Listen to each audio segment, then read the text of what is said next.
Today we're going to be talking about spare bulbs.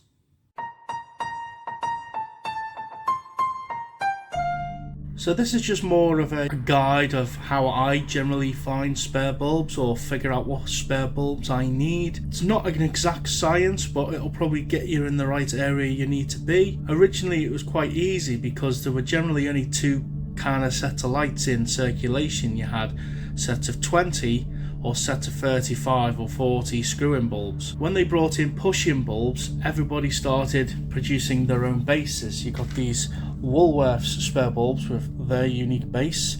They also had one which had like a cross guard at the bottom, and then we got ones with a more deeper socket and coloured bases to denote twinkling bulbs. And then when we got the split feet versions, then everybody started doing their own. These ones have got like a bit of a wedge at the top, a bit of a cross. Then you got these round ones which are translucent, and then Noma have their different types. These are generally what they used a lot of the time for push-ins, the deep socket ones, and then eventually they went to this kind of type. Now if you're lucky, on the set of lights you buy, if you buy genuine spare bulbs, it's usually written on the back exactly what you need. So with these Noma classic lights, they are for G1 sets, or if they have a G1 lamp code. So your set of lights on the back for spare bulbs, you need G1, and it was easy to find. Alternatively, you use the voltage and the wattage. Now I have a few sets of 50 that required spare bulbs, and the bulbs I need are these 5 volt. The formula you need is 230 volts or 240 volts divided by the amount of light on the set. That is if they are not a low voltage set of lights, otherwise that's a completely different ballpark. So these ones are 230 divided by 50 and it gives you 5 volt. So these are the fuse bulbs I need for my set of 50 lights. Now these ones I got off eBay recently. They cost about £4, which it is what it is now because you can't really go into shops and buy them anymore. Had a set of lantern lights, like paper ball lantern lights, similar to the Tesco ones that we did on one of our boxes of lights videos. And it's a set of 10, it's 240 volt, and divided by 10, it gives you this 24 volt bulbs. And I just did the formula. I was just like, well, there's no label on the set of lights. You can look on the end of your set of lights and see if there's a label before the plug, and that sometimes will tell you what you need as well if you don't have the box. If you don't have the box or a label, then I just counted the number of lights, divided by 240 or 230, and then just do a little search on eBay, and I found these ones, 4 replacement lamps. These came in a bundle. I've had them for a while. These ones are 6 volt. These are for sets of 40. It's a shame they don't actually list them for sets of 40 on here.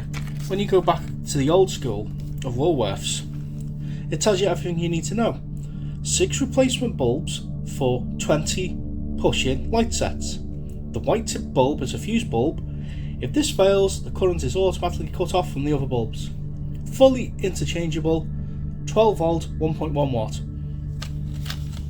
It's even got a catalogue number on it. Again, it was a lot easier way back when. Then when we started getting really weird lights like these, if you do not have the box and you do not have a label, you are going to struggle to get these for sets of lights that twinkle. This is for a set of 40 twinkling lights, and I would suspect they do run on 240, and then you've got to use them in conjunction with each other. So the fuse lamp needs to be inserted, and the white one is a ballast light which takes up some of the load. In other words, when these are twinkling, they are basically turning off, and then the load on the set increases. And as we've discussed on other videos, if you have too many blown bulbs, you can get a cascade failure where all the bulbs fail. On these twinkling sets, as these are twinkling on and off, to stop the surge and popping the other bulbs and the fuse bulb, the ballast bulb comes into play and takes up some of the load. At least that's how I think it works. Now, between you and me, I didn't buy these for twinkling lights. These red based bulbs, you can put them in sets of 20.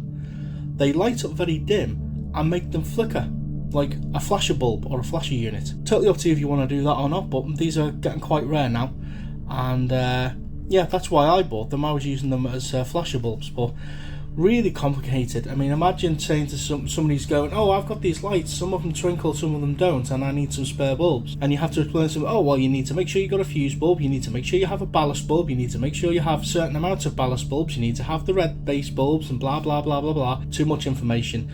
And I think that's why these were like a precursor to more low voltage lights that have electronically controlled twinkling. But yeah, that was just a little quick ramble. If you're looking for spare bulbs, if you've got classic lights like set of 40, set of 20, it's going to be a lot easier to find them, because for set of 20 you need 12 volt bulbs, for set of 40 you need 6 volt bulbs, for 50 you need 5 volt bulbs. And then when you get more bespoke lights like these, you just need to be a bit creative and just have a little think about it. But that's all we've got for you today. Just wanted to give you an idea of how I find spare bulbs and try and help people, give them an idea of what they're looking for. The spare bulbs are getting quite expensive on eBay. Yes, you could maybe trust a seller and buy a batch of used bulbs and go down that route, but if you need guaranteed, definite working replacement bulbs that are for your set, you're going to have to use the specifications, the voltages, the wattages, and if you look, you can still get the ones with consumer codes on them. So check the ends of your lights. If you've got twinkling lights, again, they can be a bit more difficult to find, but they are out there. Other than that, most of them are LED now, and when they fail, there's no point trying to fix them. You bin them, buy another set, which is a shame, just more e-waste. But yeah, that's all I've got for you today. I hope you enjoyed this one, I hope it's useful, and I'll catch you on the next one.